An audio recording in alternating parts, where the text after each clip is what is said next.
Hi guys, charity shop Gold or Garbage. Went out to Yate today, bought a couple of items, also went into Home Bargains and Poundland, very similar shops, bought something in both of them as well. So, in the bag, let me get out first. Right, that one's a charity shop item.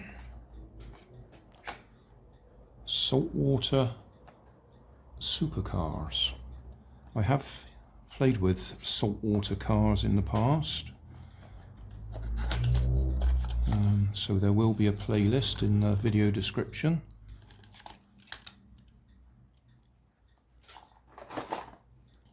So what we will have in there, I won't take it apart at the moment, but a couple of screws to undo there, and we would be able to see an electric motor, which in this case drives the front wheels. You just see the silver case of the electric motor there. Direct drive, small gear on the electric motor, bigger gear on the axle, that drives it, and the power supply is a saltwater battery, as they call it. And looks like they've left this one in the plastic container. It's a bit of carbon and a bit of magnesium usually, and a bit of cloth between the two of them. So that one looks a bit corroded. It might still work.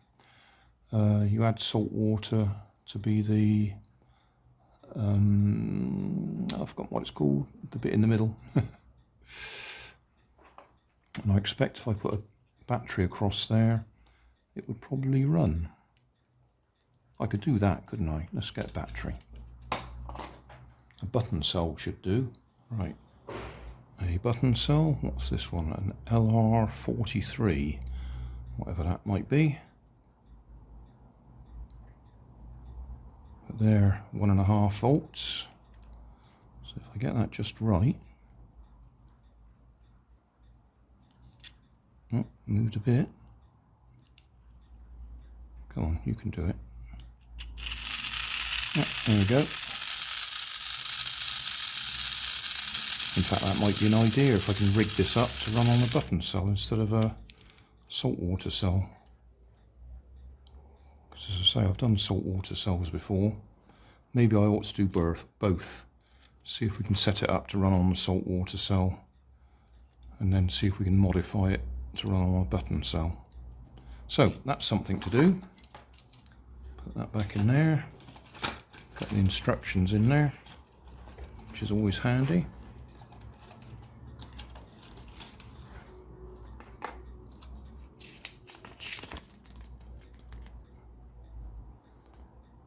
Interestingly enough, on the ones that I've had, you actually make the cell, whereas this one's pre-made from the looks of it. Yeah, the ones I do, you split them apart and you put your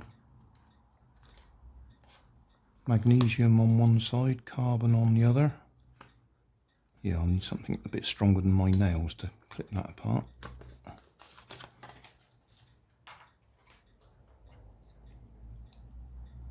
Is that going to come apart?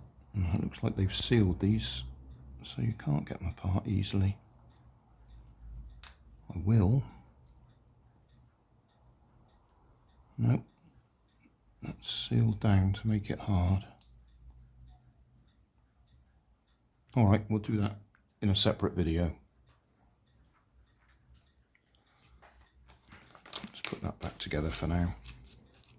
I'll drop that in there as well.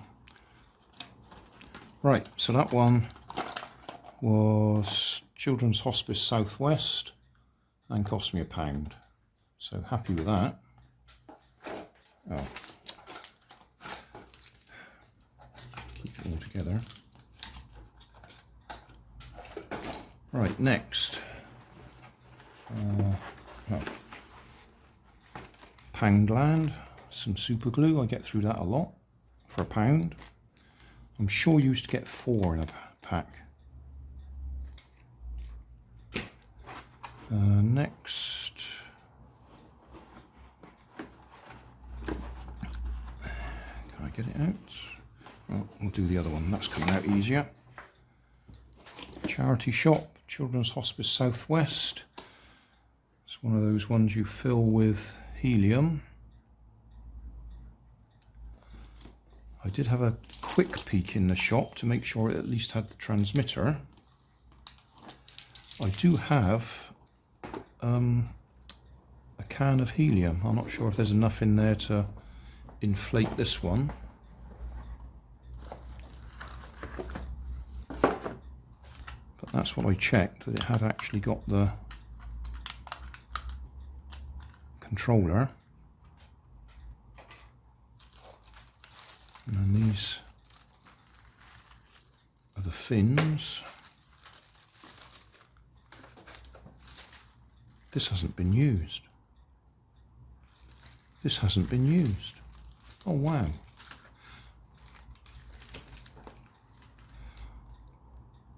That's the flapping bit. So you attach the fin to that, and then the motor makes it flap side to side.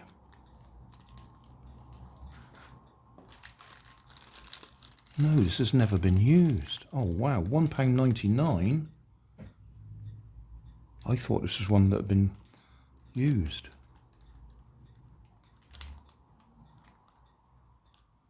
Oh wow.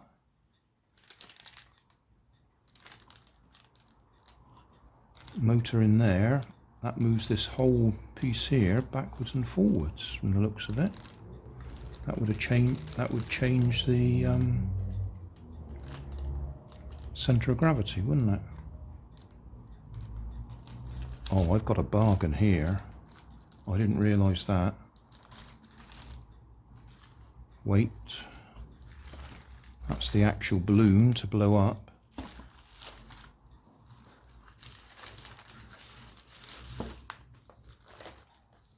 Full set of instructions.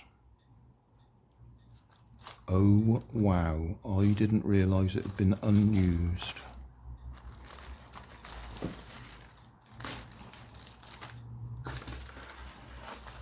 In that case, for £1.99, that's excellent. Check my video description, there'll be a link to my, I can't remember what I called a playlist, either Lighter Than Air or inflatables or something, I can't remember. It'll be in the video description. But yeah, the problem with these is getting the helium. You can go to quite a few shops and they will fill it for you if you pay them, obviously. A lot of the card shops that do the inflatable numbers for birthdays and that sort of thing, that's where you can get it. But I did actually invest in a canister of my own helium for, I got a UFO that I used. Right. Oh, that's even better than I thought. Although getting the helium is a pain. And then I think this is the final thing now. This was in Home Bargains. Oh, there is one more thing in there. Yeah, this is in Home Bargains. I actually have a bird that's identical to this, except it's different, but it's the same thing. Under the back there's a handle, you wind up the rubber band motor, and then it's an ornithopter. And the bird that I've got flies quite well.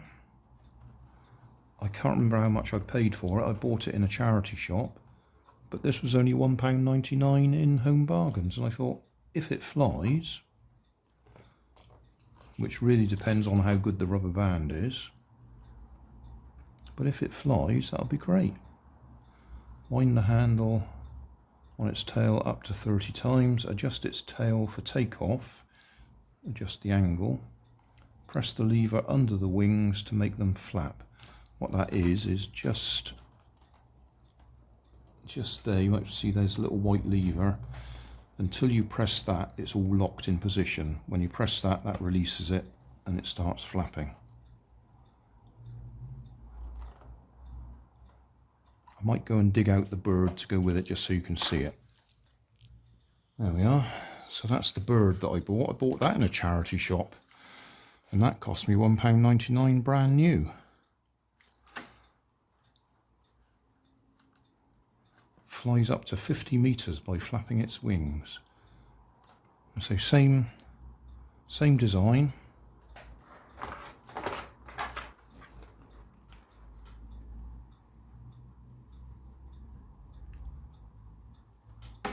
And I'm pretty sure this one, I replaced the rubber band with, I think that might be hobby grade rubber in there,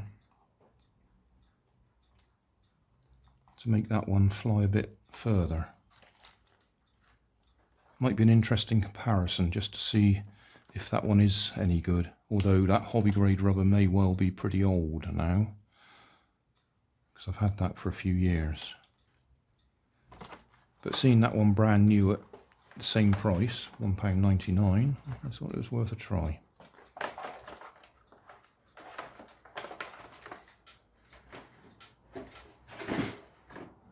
And then the final thing in the bag, which I'd forgotten about, nothing exciting, just bought some solder because I've run out. 40% lead, so not lead free. 60% tin, 40% lead. Cost me £2.50. Meredith's Ironmongers, Yate, one of those good old-fashioned type shops, and ironmongers. Don't come across them very often either. One of those places that have those little odds and ends that you can't find anywhere else. Thanks for watching. If you want more information, check down below in the video description.